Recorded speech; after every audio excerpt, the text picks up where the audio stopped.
The purpose of this presentation is to demonstrate the importance of a primary source document when analyzing history. The chosen object is a song, originally a poem, written by James Ryder Randall in 1861, shortly after and in reaction to the Baltimore Riot. The song was made Maryland's state anthem in 1939 and removed in 2021 due to its direct association with Maryland's Confederate sympathies during the Civil War. This video will discuss the context surrounding the song's creation, its use as an anthem, its lasting impact, and how it represents Maryland's difficulties with identity. Maryland, despite most in the state today identifying as part of the Mid-Atlantic cultural group, has a historic relationship with the South and Southern identity. For example, Maryland was a plantation state up until 1864. Maryland has a disproportionately large and historic African American population. Maryland is south of, and the reason for, the Mason-Dixon line, hence the nickname Old Line State. Maryland has a largely similar geography to southern states, coastal plains, subtropical forests, and even swamps, hence its use as a plantation state. And Maryland's cuisine, accents, and dialects share some similarities with the South to varying degrees. It is important to understand Maryland's position during the Civil War when discussing the Baltimore Riot of 1861. Governor Thomas Hicks supported slavery as a constitutional right and identified Maryland with the Southern struggle against Northern, particularly Lincoln's, tyranny. Notable figures in Maryland, such as Supreme Court Judge Roger Taney, opposed Lincoln's suspension of habeas corpus, among his other controversial actions. Hicks, however, opposed secession and prevented Maryland's entry into the Confederacy despite popular Confederate sympathies and sentiment, especially among slave owners in the southern and eastern portions of the state. With tensions reaching a boiling point in Maryland, violence would break out on the 18th of April,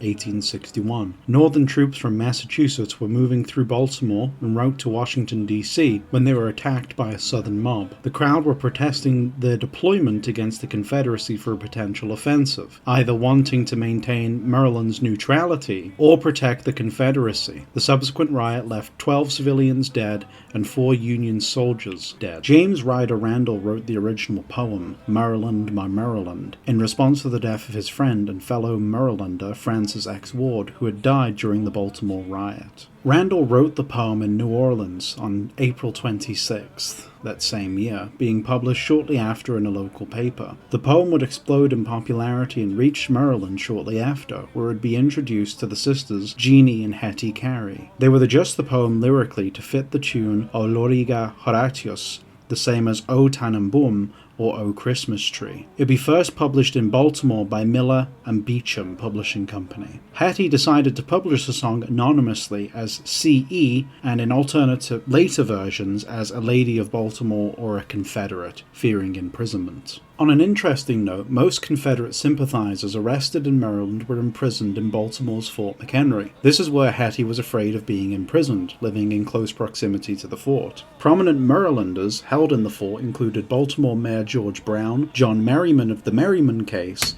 and ironically Francis Scott Key's grandson. Francis Scott Key was the man who wrote the Star-Spangled Banner, the American national anthem which celebrates the defense of Fort McHenry during the War of 1812. His grandson was arrested due to his Confederate sympathies. Being set to the tune of O Tannenbaum, the song is rhythmic and familiar whilst remaining distinct. The song is chiefly a call to arms to repel the tyrannical forces of the Northern scum and to avenge Baltimore. Made throughout are references to key figures in Maryland's history, America's War of Independence, Lincoln's despotism, among other details. Beyond the phrase Maryland, My Maryland, the lyric Sic Semper will become relevant for reasons to be discussed later. This original version of Maryland, My Maryland would be widely republished and circulated. The accessibility provided by being set to an already well-established tune allowed it to spread rapidly, engraving itself in Maryland and the wider Confederacy. Due to the sudden popularity of both the poem and the song, the sheer volume of reproductions are staggering, and due to most being in the form of song sheets or newspaper clippings, many lack specific dates or even publishers. Many archives have simply lumped these songs in sheet collections, with only broad time periods marking the collections. Randall himself would go on to copyright a replica of the song published in Augusta, Georgia in 1862 by Black Ma and Bro Publishing. The song had now outgrown Randall's control and fame. His popularity as a poet even declined following the publishing of Maryland, My Maryland. The Union would even create their own versions of the song, a popular practice during the Civil War, war, where both sides would retrofit, repurpose, and parody the enemy's songs. Examples include Union Dixie as an alternate of Dixieland, and a Confederate version of the battle cry of freedom. Maryland, My Maryland would be included, with multiple versions either making fun and parodying the Confederates, or calling to arms Maryland in support of the Union. However, the song's origins lay chiefly and indisputably with the Carey sisters and Randall, despite the overwhelming amount of reproductions with very little accreditation. The song's popularity among Marylanders, specifically Southerners, and attempts to satirize or alter Maryland, My Maryland by Unionists in the state, represents the wider divisions in Maryland and the issues with identity therein. The industrialized North and the mountainous East sided firmly with the Union, seen when General Lee entered the western town of Frederick and was received coldly by the public after performing the song Maryland, My Maryland, which he understood as being popular in the state and indeed popular in the Confederacy. Meanwhile, the plantation-rich South and rural West adopted the Crossland flag as an unofficial symbol of the Southern sympathizers and volunteers in the Confederacy. This was done to distinguish themselves from the Northern Marylanders in the state government, who had traditionally used the Calvert flag. Marylander John Wilkes Booth, an actor, assassinated Lincoln following the end of the war. According to Booth, he yelled "Sic Semper Tyrannis" as he shot the president. Booth obviously took heavy inspiration from the mythology of Caesar's assassination, as Booth's favourite role to play in Shakespeare's Julius Caesar was Brutus, who declares the phrase. However, the inclusion of the line in Maryland, My Maryland would have no doubt been familiar to Booth as a performer and a Marylander. The song remained popular following the war and throughout the Reconstruction period. It would remain popular in Maryland and be frequently parodied and remain in frequent print. It would inspire other future state anthems also, notably the popular unofficial anthem of Michigan, Michigan My Michigan, Florida My Florida, used between 1913 and 1935, and the Song of Iowa, still an anthem of Iowa today. The Song of Iowa was actually written by a Union prisoner in the Confederacy, who had heard Maryland, My Maryland played by a Confederate band outside of his cell. Infamously, however, in 1915 the song made an appearance in the film The Birth of a Nation, a key pillar of Ku Klux Klan propaganda. It would become Maryland's state anthem in 1939, remaining such until 2021. Following the war, Maryland, and America more broadly, began the process of reconciliation, or reconstruction. In Maryland, for example, the aforementioned Crossland flag was incorporated into Maryland's state flag in 1904. This was despite its clear use and newfound identity as part of Maryland's Confederate community and among Confederate volunteers. Immigration from southern states would further cement this southern identity in Maryland and sympathies for the Confederacy. Many of these southern immigrants, fleeing economic deprivation, partly due to the war, partly due to a newly enfranchised workforce in the African American populations of those states, fled to Maryland for economic opportunities, many of whom would know the song very well. Most significantly, however, and more simply, the song remained incredibly popular even before it was made the state anthem, and remained one of the most well-known songs in Maryland about Maryland. As such, its use as the state's anthem is not a surprise when considering this context. Additionally, general sympathy for the Southern cause had increased throughout the spread of the Lost Cause myth. This was thanks in part to organizations such as the United Daughters of the Confederacy, Sons of Confederate Veterans, the Southern Redeemers, and the Ku Klux Klan. The latter organization was fairly popular in Maryland, with numerous lynchings taking place in Maryland well into the mid-20th century, especially in those eastern provinces.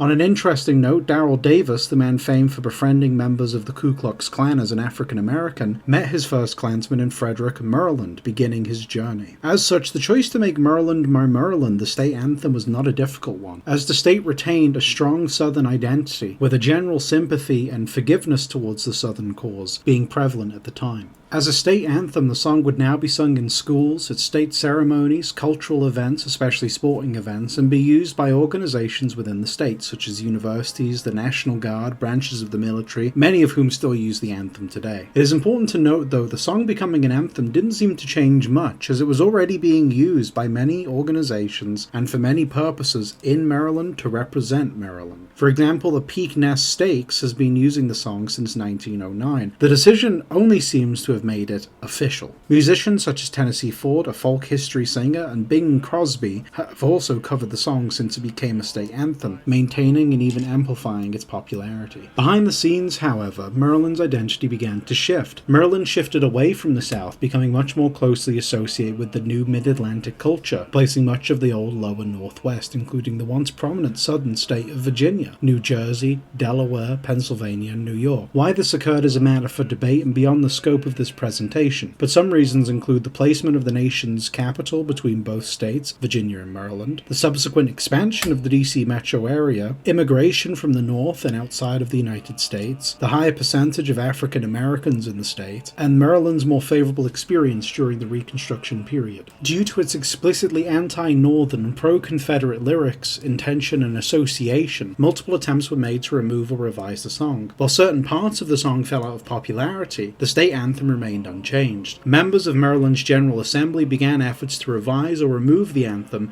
in 1974. Numerous attempts, both failed and successful, were subsequently made following this point. The Maryland State Archives were asked to form an advisory council to review the song in 2015, which they did so, recommending the song should be retired entirely, altered, or replaced. The Maryland Senate passed a bill the following year to amend the song, adding a new verse from an altered version written in 1894 and including the third verse of Randall's original work. This did not get reported to the wider public, however, being part of political negotiations with Senate President Thomas Miller. In quick succession, the song would fall out of favor. Organizations such as the University of Maryland and the Preakness Stakes retired the song's use. Meanwhile, controversially, the decision was made in 2018 to designate the anthem the historical state song rather than the state anthem. A bill would be passed in 2020 to replace the state song through hearings which would evaluate suggestions from the public. Though due to COVID-19, these hearings were suspended indefinitely, and the historic state song remained. Governor Larry Hogan signed a bill into law passed by the state legislature, 38